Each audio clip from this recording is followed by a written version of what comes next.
Welcome back, Canonites. For those of you who are wondering who this is Covenant Canon. I run a separate channel that focuses primarily on the Covenant lore aspects of the Halo universe. And today, I have the pleasure of joining in a collaboration with Mr. Ian himself. Together, we'll be going over the entire history of the Banished in preparation for Halo Infinite's release. Here, I'll be going over the early history of the Banished, as detailed from Rise of Atriox, the Phoenix logs from Halo Wars 2, and from other media. Ian will be going over part 2 on my channel that will focus more on the Banished history from Halo Wars 2 all the way to Shadows of Reach. Make sure to check them both out and leave a bunch of likes and comments. And if you like what my channel has to offer, be sure to subscribe for more Covenant content. But enough of that. Let's get started. This is the history of the Banished, part 1.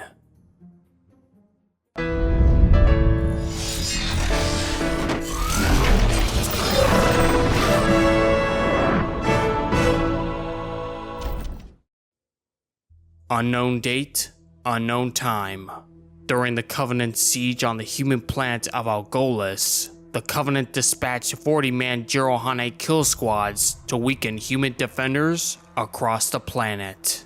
Time and again, these brutes would charge to their deaths, and all would be sacrificed on behalf of the Great Journey.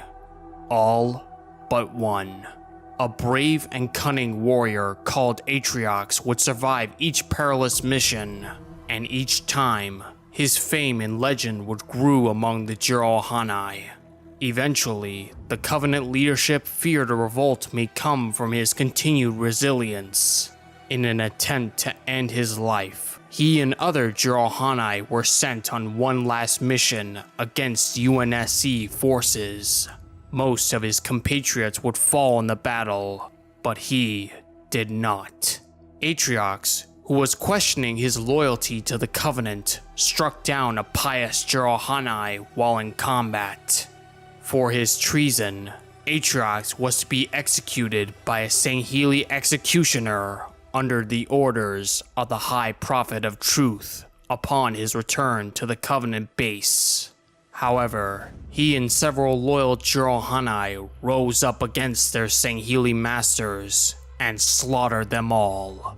Thus began the initial Jirohane rebellion that would eventually become known as the Banished.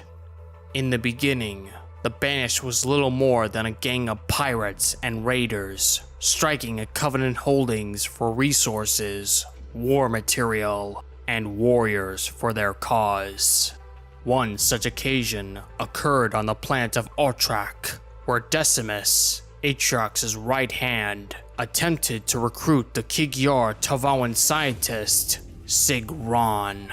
There, she unveiled her controllable army of Yanmei drones through a device that can mimic the pheromones of a queen.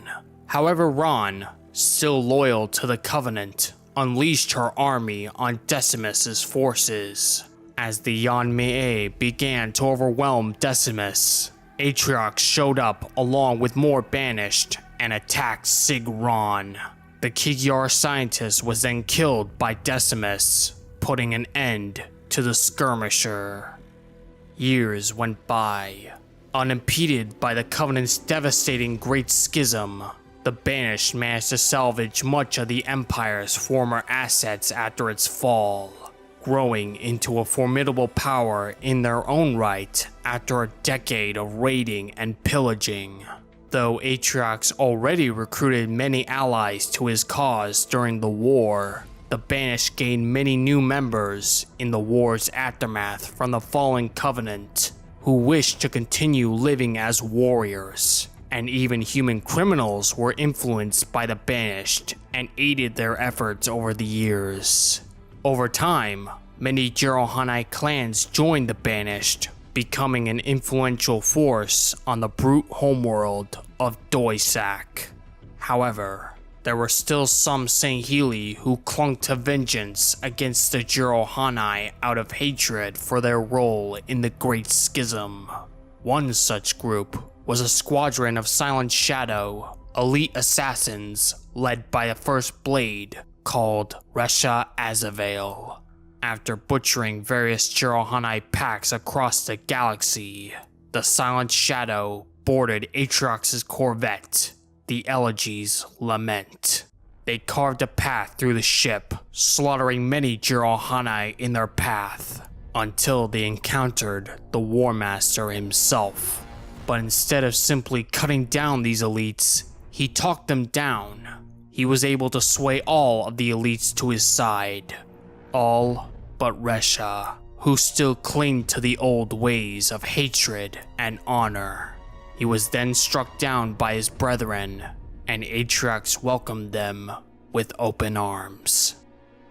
Having successfully turned the most vengeful Sangheili to his side, Atriox confidently sought out a new prize to his fleet, the assault carrier Enduring Conviction, and its captain, Letfalier, along with his Sangheili crew. During a raid on a Sangheili airbase, Atriox and a small group of his warlords were captured by the shipmaster and taken aboard the Enduring Conviction.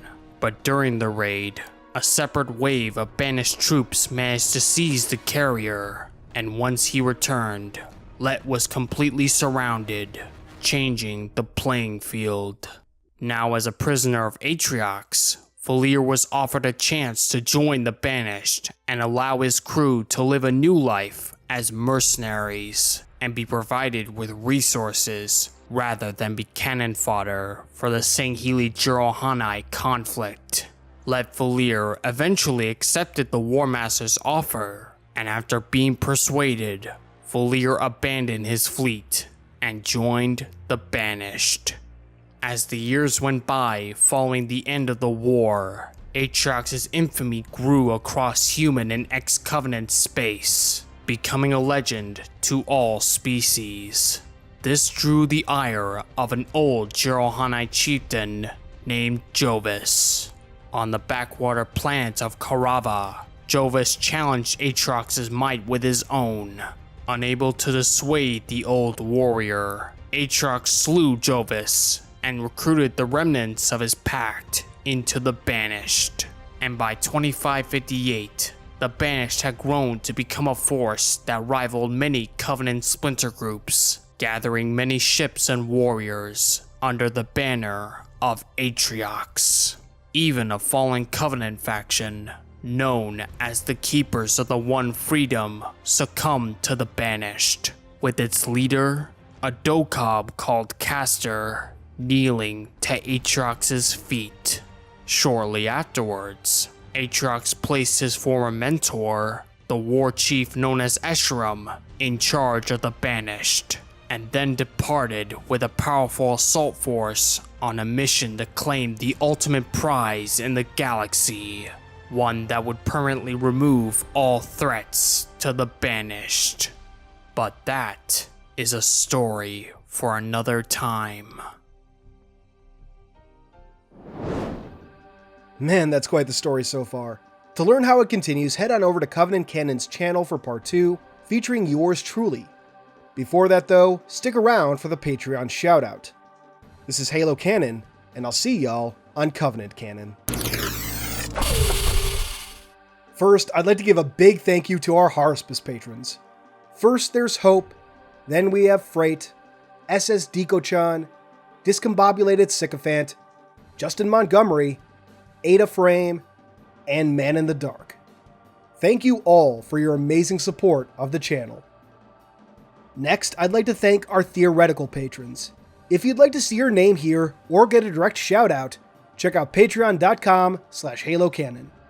You can simply support the channel or get additional benefits such as behind the scenes materials, including raw audio for upcoming videos, or even shoutouts like this. All patrons now get early access to certain videos as well, and more benefits are to come. However, your continued viewership is more than enough for me. If you enjoyed this video, please consider giving it a thumbs up, and maybe even subscribing to the channel if you haven't already. If you really enjoy my stuff, turn on that notification bell so you can be among the first to see new videos when they release. But for all my fellow Canonites, keep on being awesome.